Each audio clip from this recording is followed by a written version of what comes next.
KJ coming off the bench. Carter Bryant getting the start. And that was a new little twist, a little wrinkle. And apparently Tommy Lloyd was KJ went up to Tommy Lloyd and talked to him about it and said, I think this would benefit the team. And they agreed and they allowed that to happen. And I thought overall it was a success. I mean, it's hard to gauge the impact because, minutes are minutes. Did you get more out of Carter Bryant because he started the game? Did he play different? Does he have more confidence? Does it change the way the team starts games? I mean, it's hard to measure in a game like that. I'm not going to say they weren't a worthy adversary. They were a little bit overmatched against Arizona. But in terms of getting and developing a young freshman who's going to be a star, I think it's a positive move. We'll see how it looks going forward because I think Arizona only has one or two gimme games left on their schedule. I think Samford and Central Michigan are the last of the layups, and that'll be a good opportunity for him to try to find some rhythm talking about Carter Bryant. 3 games left until the conference season begins, and obviously they only got one more opportunity, Corey, to get a solid dub underneath their belt in the non-conference schedule, and that really is UCLA on Saturday up here in Phoenix. Outside of that, as you mentioned, the 2 teams that they have left on the schedule are just not going to move the needle when it comes to Selection Sunday. So, and obviously that's taken into account that this is a brutal conference. Like this is going to be, the winner of this conference might not win more than 23, 24 games on the year. Kansas, as you just saw, lost to 2 ranked teams. The first time a number 1 ranked team has lost to 2 unranked teams in back-to-back games since like the 40s or 50s or something like that. It's just wild. It's crazy. Like this whole season has been up and down, inside out. It's been wild. That's why you can't overreact to what happens at the beginning of the season because all these teams are trying to figure it out and it's all well and good. You got good vibes if you're in the non-comp or you're in the preseason or in your training camp and you're trying to get everything going and you played all summer. So, you're feeling pretty good about your squad. Until the rubber meets the road and you realize, oh, yeah, every other school feels the same way until they get on the court. So I like the ability of Tommy Lloyd to be receptive to players' interests and comfortability on the court. And I think that was a good thing for KJ to kind of get some spot minutes coming off the bench. He feels like, he would have been – listen, anytime a player comes up to a coach, in my opinion, if a player comes up and says, Coach, I think I'd be best suited for the team in this way, you have to listen and have an open mind about it because clearly it's for a reason, according to that player's perspective. All right.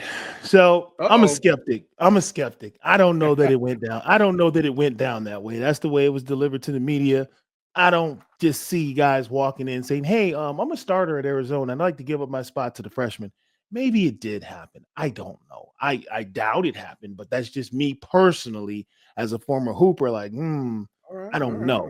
But either way, the point is the coaching staff looking at their weapons, trying to bring guys along. It's obviously a solution. If KJ came up with it or Tommy came up with it, it doesn't even matter. Like you said, they're all trying to figure it out.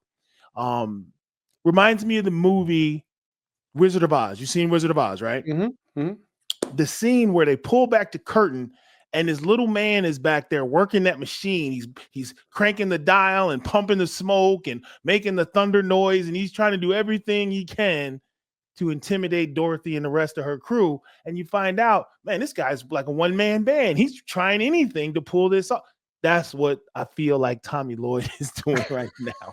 He's the man behind the curtain. He's yanking things and twisting things and trying to find the lineups and the motivation to get this team to perform at the level that it's capable of. But that's his job.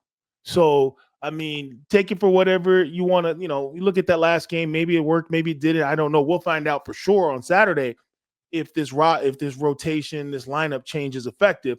But, man, his job, he's earning his paycheck this year. He's got talented players, but he's got to find that rhythm and consistency.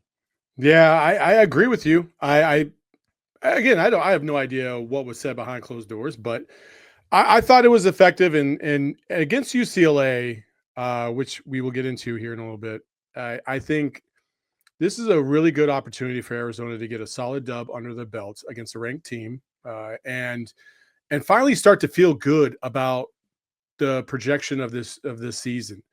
And when you look at a Carter Bryant, I will say this about Carter Bryant, and there's been a lot of people that have clamored for Carter to get some more minutes.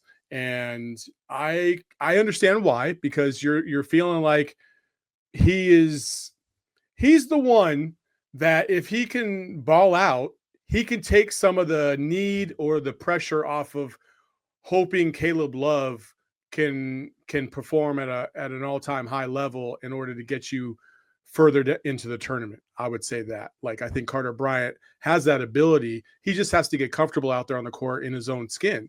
And I think, as a freshman, it takes you a couple games to kind of get, weathered, if you will. And maybe being a starter is a sort of comfortability that he has, that he's familiar with, that will kind of, push him over that edge and get him to a point where he becomes a valuable contributor on a game-to-game basis. Well, take you inside the mind of an athlete. I played basketball competitively for 25 years. And this arc that I'm going to describe is the same no matter what player we're talking about. But when you talk about a freshman in college, basketball is the most difficult it's ever been in your life at that moment. The players are bigger, stronger, and faster, and you don't have those advantages you had in high school. So you go from flying high to rock bottom. That's for every freshman, Cooper flag included. It doesn't really matter.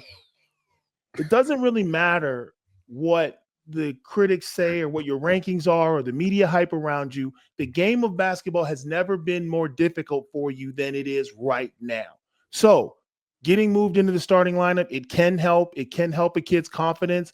But most of the time, it's about, okay, how do I adjust and begin to have some success at this new level? And a lot of it is psychological because he has a great skill set.